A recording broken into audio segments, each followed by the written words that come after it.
그럼 만성 신부전 환자들이 투석하기 전에 만드는 동정맥류 한번 보겠습니다. 자, 여기 그림이 좀 밑에 보이면 보이시나 모르겠는데 말 그대로 여러분 동맥하고 정맥을요 서로 떨어져 있는 거를 합칠 거야. 그래서 어느 부분에서 서로 연결을 하는 거예요. 연결을 해서 정맥혈관이, 그러니까 혈관이 두 개가 합쳐졌으니까 연합이 됐으니까 혈관이 굵어졌겠죠. 그 혈관에서 피를 빼내. 그래서 투석, 걸러주는 거죠. 그리고 또 다시 깨끗해진 피를, 걸러진 피를 다시 그 혈관으로 넣어주는 거예요. 그래서 동맥과 정맥을 합쳐서 하나로 연합을 묶어서 굵은 혈관을 만드는 거, 그거를 동정맥류라고 합니다. 그럼 이 동정맥류를 하고 있는 환자들은 어떤 유의사항이 있습니까? 하는 부분입니다. 시험에도 언급이 됐었고 한번 눈여겨는 보셔야 됩니다. 자, 이 동정맥류를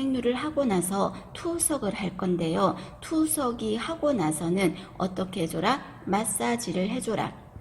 투석 후는 마사지를 하는데 크림 같은 거 이용해서 동맥에서 정맥 쪽으로 혈관 따라 이렇게 문질러줘라 그 말입니다. 그리고 그 부분에 뭐를 해주는 게 좋다? 온찜질을 하는 게 좋겠다. 온찜질을 하라. 그 다음에 세 번째, 동정맥류를 만들었다 그래서요. 만들었다 그래서 바로 투석을 할 수 있는 게 아니라, 자, 나왔습니다. 한두 달 정도 지나야 투석을 할 수 있어요. 그래서 시험 문제에서 동정맥류를 만들고 즉시 할 수 있다 하면은 X. 한두 달 정도 경과를 해야 돼요. 그리고 또 투석액은 투석에 걸러줄 때 쓰이는 액체는 멸균액이라 해야 된다. 당연하지 않겠습니까? 자, 그리고 투석을 하는 중에 환자가 오심, 구토 증상이 있는지를 확인하라.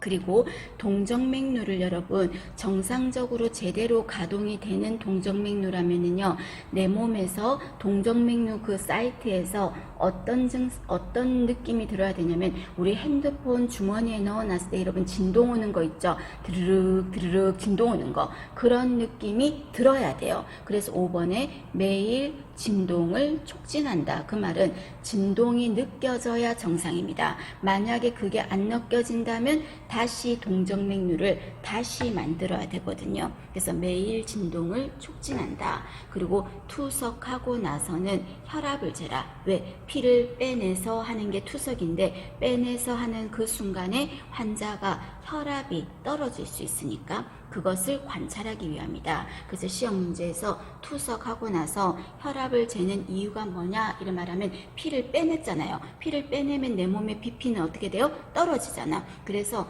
저혈압 증상을 확인하기 위해서 투석하고 나서 혈압을 잰다. 그 말입니다. 그리고 투석하기 전에 아까 혈압을 잰다는 거니까 바이탈 사인 체크하고, 그 다음에 투석 전에 체중도 한번 체크하고 하는 거죠. 자, 그 다음에 8번 동정맥류를 만들고 난 그 팔은 유의사항이 있습니까? 여러 가지가 있는데 그쪽 팔로는 여간한 건 다 하면 안 될 거예요. 그래서 그쪽 동정맥류가 있는 팔로는 무거운 물건도 들지 말고 팔베개, 심한 운동, 시계, 팔찌 착용, 쪼이는 거, 소매 쪼이는 단추 달린 거 이런 거 입지 마. 그쪽 팔에는. 그리고 그쪽 팔에 혈압 재지 마. 그리고 그쪽 팔로 혈액 체열하지 마.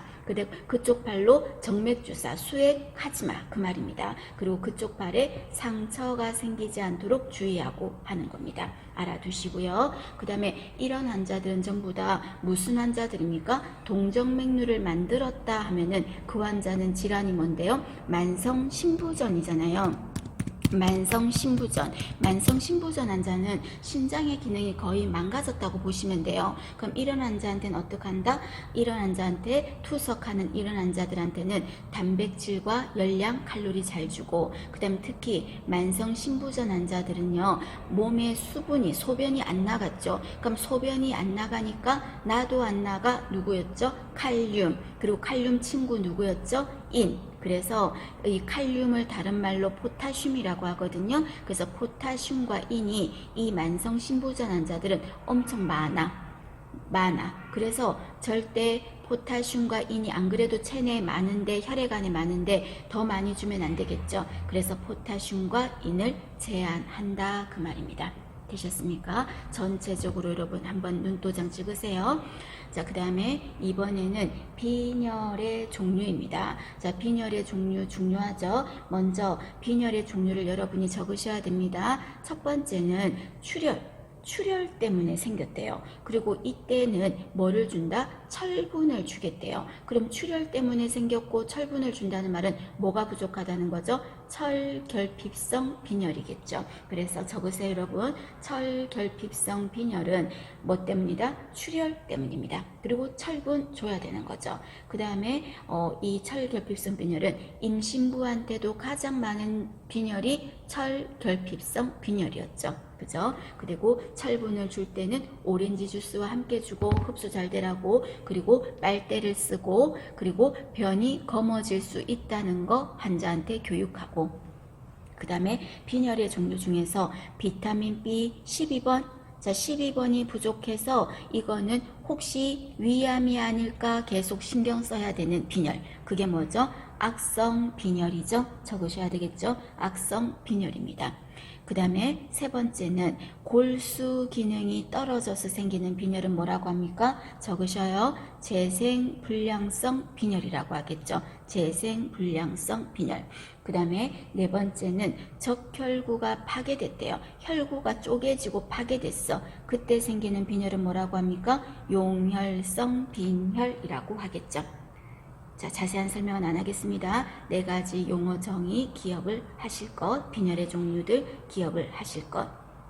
그 다음에 여기에는 없는 빈혈이지만 얘도 빈혈을 초래하고, 그 다음에 태아에 신경계에 악영향을 주는 것도 있죠. 그 영양소가 뭐죠? 엽산. 그죠? 엽산 하면은 빈혈 초래할 수 있고 태아의 신경계에 악영향을 줄 수 있다 하는 거, 그것도 좀 보시고요. 그 다음에 피가 많이 부족하면 수혈이라는 걸 하겠죠. 그러면 수혈할 때 가장 중요한 게 두 가지가 있죠. 두 가지가 어떤 게 필요합니까? 적으셔요. 혈액형과 교차시험, 두 가지죠. 수혈 시 가장 중요하게 확인해야 될 거는 혈액형과 교차시험이죠. 그리고 이게 제대로 이루어지지 않으면 잘못하면 뭐가 일어난다? 수혈에 부작용이 생길 수 있죠. 그래서 수혈의 부작용은 어떤 게 됩니까? 하면은 발열, 그 다음에 땀이 나고 오한, 창배, 그리고 두통, 호흡곤란, 청색증, 이런 것 등이 생기는 게 수혈의 부작용입니다. 그래서 이 부작용이 나타날지 모르니까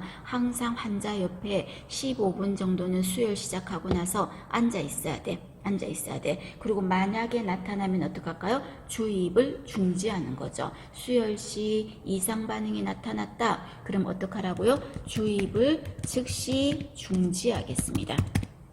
그죠? 그 다음에 수혈을 받았다면 그 수혈은 섭취량과 배설량을 측정할 때 들어간다 안 들어간다? 수혈은 섭취량에 포함된다. 동그라미 해두셔야 되겠죠? 섭취량에 들어가겠습니다. 자, 그 다음에 밑에 보시면 그럼 수혈 시 유의사항은 어떤 게 있습니까? 하면은 먼저 1번 기억하셔야 돼. 혈액은 어디에 보관해요? 냉장 보관하죠. 그리고 냉장 보관했던 혈액을 찾아왔죠. 그래서 확인을 몇 번 하냐면요. 3번에 걸쳐서 확인할 거야. 라벨 확인을 3번 하고 나서 수혈을 할 때는 체온만큼 높여서 수혈하겠습니다. 냉장 보관했던 그대로 하는 게 아니라 체온만큼 높여서 수혈하겠습니다. 이때 혈액을 데우는 기계를 이용할 수도 있고 체온 정도니까 한 37도 정도로 주겠습니다. 그리고 니들이 바늘이 굵기가 너무 가늘면 혈구, 적혈구, 백혈구, 혈소판, 혈구가 쪼개지잖아요. 바늘이 가늘면 들어갈 때. 그래서 쪼개지면 안 되니까 바늘을 어떤 거 쓴다? 조금 굵은 거를 써. 그래서 굵은 바늘은 숫자가 어떻다? 작을수록 굵다 그랬죠. 그래서 18G라는 말은 게이지라고 읽으시면 돼요. 18이나 19게이지 이상의 바늘이 아니라 이하의 바늘. 숫자가 작을수록 바늘은 어떻다고요? 굵다 이 말이에요. 그래서 18 또는 19게이지 이하의 바늘을 쓴다는 거.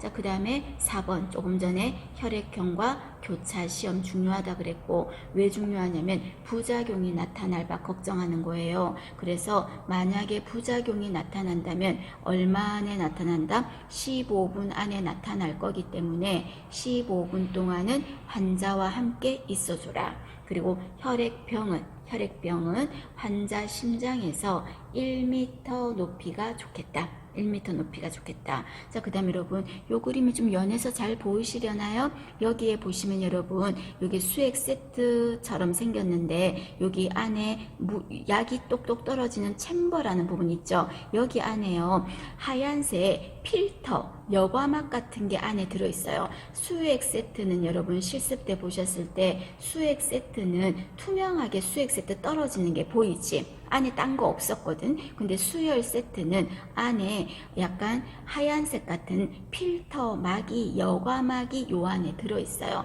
그래서 수혈 세트는 구별이 돼. 이게 있으면 수혈 세트고 이게 없으면 수액 세트고 그 말이에요. 그래서 수혈 세트에는 여과막이 있는지 확인하라 하는 말이 그 말입니다. 그 다음에 시작하고 끝낼 때, 수혈을 시작할 때, 그리고 수혈을 다 끝낼 때는요, 시작할 때 여러분 혹시 혈관이 아닌데 수혈, 피를 넣으면 안 되겠죠. 그래서 시작할 때 혹시나 모르니까 생리식염수로 시작할 거야. 그리고 잘 들어가면 수혈 백으로 바꿀 거예요. 그리고 다 끝나고 수혈을 다 했어. 그러나 아직 중간에 이 줄에, 수혈 세트 줄에 피들이 있잖아요. 아깝잖아요. 환자한테 줘야 되겠죠. 그때 생리식염수를 마지막에 또 연결하는 거야, 끝에. 그럼 연결했을 때 생리식염수가 들어가면서 요 줄에 있던 피들도 환자 혈관으로 들어가겠죠. 그래서 결론은 시작하고 끝날 때 뭘로 해주는 게 좋다? 생리식염수. 그리고 10번, 혈액의 부작용을 막기 위해서 3차에 걸쳐서 확인한다. 그 말입니다. 그 다음에 11번은 참고로만 하시면 됩니다. 혹시나 부작용으로 알레르기나 소양증 이런 게 생길까 봐서요. 우리 여러분 오딱 같은 거 먹을 때 미리 소양증, 알레르기 약 먹는 거, 그죠? 항알레르기제 복용하는 것도 있잖아요. 그래서 수혈 전에 항히스타민제를 처방을 내기도 합니다. 참고로만 하시면 됩니다. 전체적으로 한번 읽어보시고, 그 다음 밑에 보시면 부정맥이라고 그랬어요. 부정맥이 뭔데요? 리듬이 불규칙한 거를 부정맥이라고 그러죠. 부정맥 있는 환자들은요, 혈압이 높은 경우가 아니고 어떤 게 많다? 저혈압이 많아요. 단답형으로 그냥 알아두세요. 부정맥 환자에게서 주로 관찰되는 것은 뭐다? 저혈압이 나타난다. 그렇게 보시고, 자, 그 다음에 옆에 보시면 정맥류 그리고 정맥염 두 가지 구별해 놨죠. 두 가지 여러분 요거는 모성간호에서도 나오고 성인간호에서도 나오고 하는 중요한 부분이 됩니다. 정맥류 그리고 정맥염 두 가지 구별할 것. 자, 정맥류라는 건 어떤 거였습니까?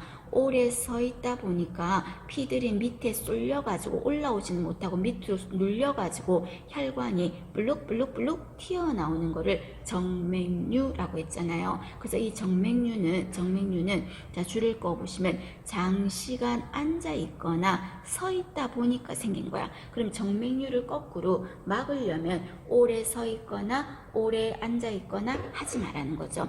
앉아 있는 것도 오래 앉아 있으면 피들이 밑에서 쏠린 게 못 올라오잖아요. 무릎이 꺾여 있으면서. 그죠? 그래서 서 있는 거 이런 거 안 좋다 이 말입니다. 그리고 또 정맥류가 있을 때는 밑에 있는 피들이 올라와야 되는데 조이는 옷을 입으면 못 올라오겠죠. 그래서 조이는 높이에. 그리고 적당한 운동 좋아. 그리고 다리 쪽에 주로 하지정맥류 생기잖아요. 그래서 다리를 어떻게 하는 게 좋다? 밑에 쏠려있는 피가 위로 올라올 수 있도록 다리를 상승시키는 거죠. 중요하죠? 다리를 상승시켜라.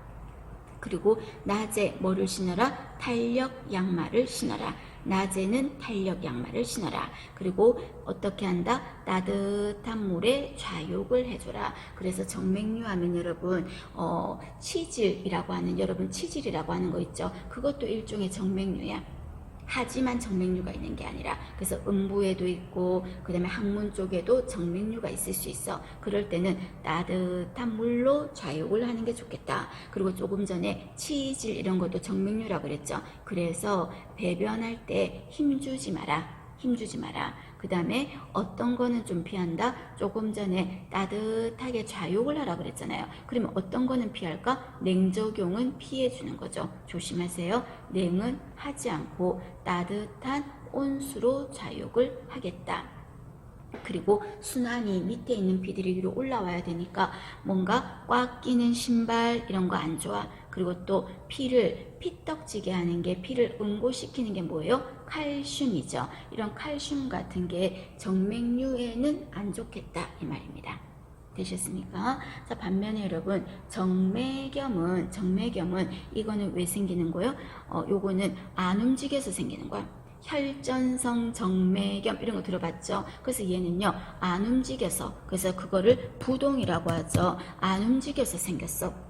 안 움직여서 피들이 순환이 제대로 안 돼가지고 피가 고여서 염증이 된 겁니다. 그래서 정맥염이야. 생긴 원인이 서로 달라.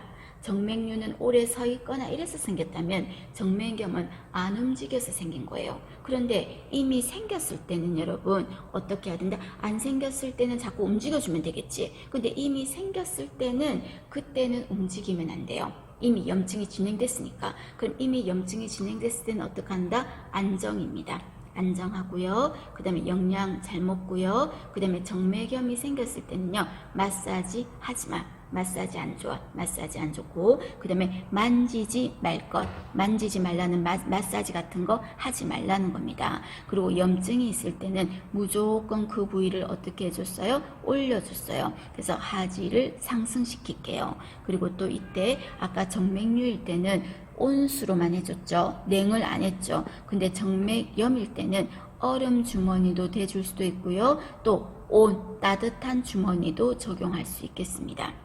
그리고 이 염증이 세균 때문이라면 항생제를 쓸 거고, 그 다음에 정맥염이 피떡이 져서 생긴 거라면 피떡을 없애야 되겠죠. 그럼 피떡을 없애는 약이 항응고제라는 거죠. 자, 이런 거를 쓰겠습니다.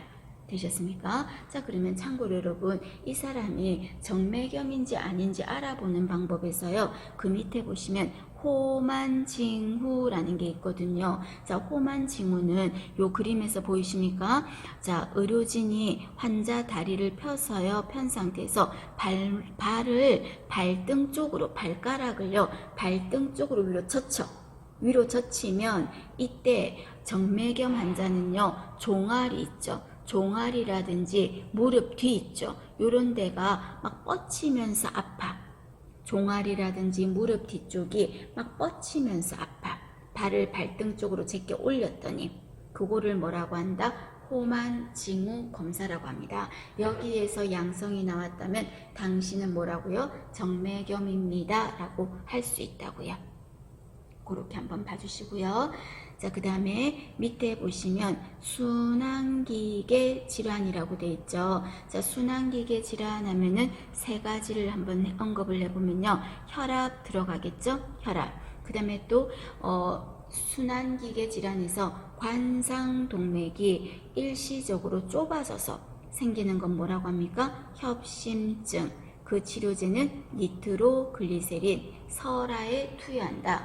어디에 보관합니까? 수분이 없는 곳에 보관하더라. 그죠? 수분이 없는 곳에 보관하더라. 그리고 입안에서 톡 쏘는 느낌이 있어야 된다, 없어야 된다? 있어야 된다. 그래서 입안에서 화끈화끈하는 자결감이 있어야 한다. 입안에 넣었을 때 있어야 한다. 그리고 이 약은 협심증 치료제인데 협심증 의심돼서 온 환자한테 몇 번까지 투여할 수 있어요? 세 번.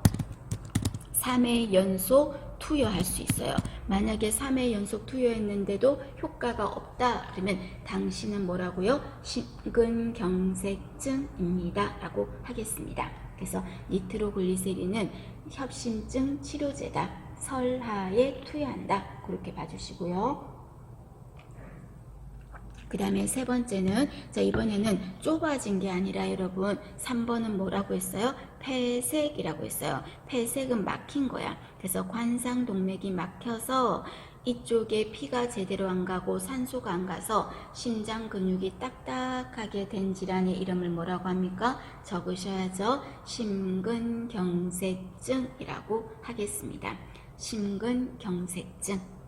되셨어요? 알아두실 것. 자, 그러면 그 밑에 보시면 심근경색증 환자는 어떻게 간호를 해야 됩니까? 인 거죠. 자, 이 환자는 엄청나게 많이 아파할 거야. 어디가? 흉통이요. 흉통이. 그래서 이 흉통을 빨리 완화를 좀 하는 게 필요해요. 그래서 통증을 완화하기 위해서 이때 마약성 진통제를 쓰겠습니다. 그럼 이때 마약성 진통제 이름이 뭐예요? 몰핀 이런 거죠. 그런데 이때 몰핀을 주는 이유는 어떤 효과 때문이다? 통증 감소 때문에 주겠습니다. 그리고 두 번째는 이 환자 뭐를 해야 된다? 절대 안정입니다. 절대 심장이 조금도 에너지를 쓰면 안 되기 때문에 이번에 보시면 절대 안정을 하겠습니다. 자, 그리고 이때 환자가 숨쉬기가 만약에 힘들어해. 그럴 때면 산소를 주겠습니다. 그리고 심장이 절대 안정을 하려면 변비가 있어가지고 변을 보는데 막 힘을 주고 용을 쓰면 그건 된다 안 된다? 안 되죠. 그래서 변완화제. 자, 변완화제는 변비를 막는 약, 그죠? 그런 약을 투여하겠습니다. 그리고 심장의 상태를 계속 체크해야 되니까 EKG라고 하는 심전도로 모니터링 하겠습니다. 자, 그리고 이때 심근경색증이 막힌 거라 그랬죠. 그럼 이때 막힌 게 피떡이 막았다면 그 피떡을 어떻게 해야 됩니까? 녹여줘야 되겠죠. 응고가 안 되게. 그죠? 그럼 그 약이 무슨 약입니까?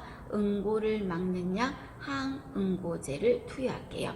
항응고제 투여하겠습니다. 그럼 이때 항응고제 하면은 대표적인 게 어떤 게 있습니까? 헤파린, 그리고 와파린, 그리고 또 똑같은 말로 코마딘이라고 하죠. 헤파린, 와파린, 코마딘 이런 것 등이 어떤 거다? 항응고제입니다. 이거를 줘서 피떡이 지지 않게 돕겠습니다. 보시고요. 자, 그 다음에 그 밑에 보시면 덤핑 신드롬 예방법이라고 되어 있죠. 급속 이동 증후군이라고 하고 소화가 안 되게 도와줘야 되는 거죠. 자, 방법 1번부터 여기 2번 예방까지 꼭 다 읽어보시죠. 자, 그래서 덤핑 신드롬은 어떤 환자한테 생기는 거다? 위를 절제한 사람들한테 생기는 거다. 그죠? 그럼 위를 절제했으니까 위에 있는 음식물이 머무르지 못하고 밑으로 샥 내려가는 게 급속 이동 증후군이죠. 그럼 이 사람은 소화가 안 되게 위에 머물러야 되니까 식사할 때 앉아서 먹으면 빨리 소화가 잘 될 거야. 그래서 옆으로 눕겠습니다. 그리고 식사하고 일어나서 돌아다니면 소화가 잘 되겠죠. 좀 걸으면. 근데 식사하고 나서요. 소화가 안 돼야 되니까 20-30분 정도 누워 있겠습니다. 그리고 한 번에 많이 먹는 것보다는 소량씩 자주 먹는 게 좋겠다. 그리고 식사할 때 물을 주면 음식물이 샥 하고 소화가 더 잘 되겠죠. 안 돼. 식사할 때 물 섭취를 하지 마라. 그리고 이때 탄수화물은 배가 빨리 꺼지거든요. 탄수화물은 적게 먹어. 그리고 또 위가 든든한 느낌으로 있어야 되겠죠. 그걸 하면 어떤 거? 지방을 많이 먹어라. 그리고 위를 절제한 사람은 비타민 B 12번이 턱없이 부족할 수가 있죠. 그럼 혹시 무슨 빈혈? 악성 빈혈이 아닐까? 악성 빈혈을 조심하라. 되셨습니까? 자, 그 다음 페이지에 보시면 소화성 궤양이라고 되어 있죠. 소화성 궤양. 자, 소화성 궤양은 음식물을 소화시키라고 했더니 엄한 장기들을 소화시키는 거죠. 제일 많은 건 뭐였어요? 적으셔야 되겠죠. 십이지장 궤양. 십이지장 궤양이 가장 많더라. 그 다음이 위궤양. 그 다음이 식도궤양. 이렇게 됩니다. 자, 그러면 이때 간호는 어떻게 합니까? 궤양에는 술, 담배가 안 좋아요? 금주 금연할게요. 그리고 궤양에는 식사는 어떻게 하는 게 좋을까요? 위궤양 같은 거 생각해봐요. 아프고 막 그러니까 부드러운 식사를 주겠죠. 그리고 또 섬유질이 너무 많으면 안 돼요. 왜? 섬유질이 많은 것보다는 궤양은 빨리빨리 술술 소화가 잘 돼가 넘어가야 되기 때문에 섬유질을 적게 먹어요. 그리고 이 환자는 궤양, 헐었죠. 조직을 좀 많이 헐은 자리를 또 메꿔주고 연고 발라주고 재생해주고 하는 게 어떤 영양소다? 단백질, 고단백을 주겠습니다.